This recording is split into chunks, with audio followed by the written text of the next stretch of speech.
I now give the floor to the representative of Pakistan, who has also requested to exercise their right to reply. Before I start, I hope the distinguished Indian delegate is present and listening and not running away from the truth like his colleague did in the morning. Mr. President, the Nazis are often credited with perfecting the art of concocting lies and peddling false propaganda. But listening to the Indian representative today, even the Nazis would acknowledge that the mantle has now shifted to their BJP RSS acolytes. The Indian right of reply was another shameful attempt to deflect attention from the real issues. India, however, will not be able to escape accountability for its crimes. In his statement today, the Prime Minister of Pakistan shed a spotlight on Mr. Modi's India, which is defined by its oppressive and brutal occupation of the land and resources of Jammu and Kashmir, the egregious human rights violations of the Kashmiri people, the deliberate promotion of the supremacist Hindutva ideology to suppress and marginalize India's minority communities, including millions of Muslims, the expansionist Indian designs against Pakistan and all other neighbors of India, and the avowed aim of New Delhi to act as a regional bully.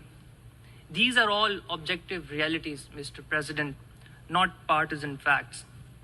As India's descent into a fascist state accelerates, the projections which my Prime Minister made last year of the imminent disaster being fueled by the BJP RSS policies are being confirmed now by their brutal actions.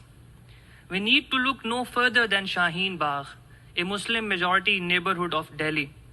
As peaceful protesters, mainly Muslim women, took to the streets in February against the discriminatory anti-citizenship laws enacted by the BJP RSS regime, Hindu zealots perpetrated a well-organized and orchestrated pogrom of Muslims in order to teach the traitors a lesson.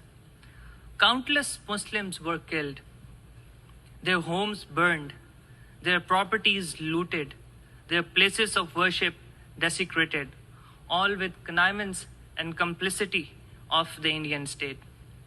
The charged streets, Mr. President, of Delhi not only exposed the Hindutva ideology in all its intolerant glory, they also manifested the trusted method that the Hindu extremists have resorted to from Gujarat in 2002 to Delhi in 2020 to address the Muslim menace, just like a certain Mr. Golwalkar, one of the ideologues of the RSS and the revered Guruji of Mr. Modi had instructed.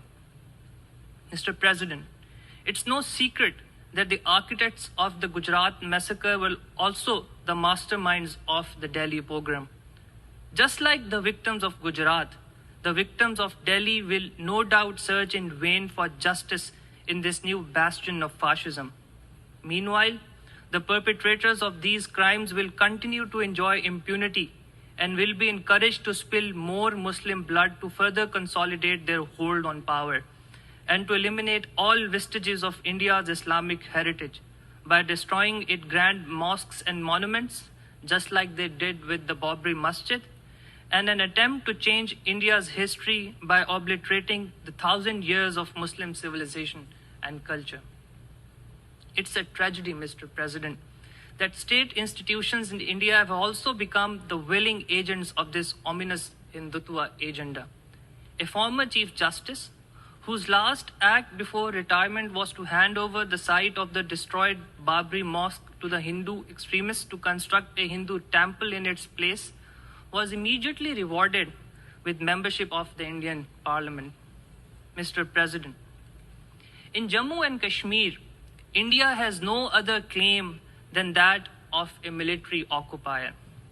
India is compelled to use naked force to impose its occupation on an unwilling and oppressed people. Ask the people of Jammu and Kashmir and they will tell you emphatically, Jammu and Kashmir is not a part of India. It never was and it never will be.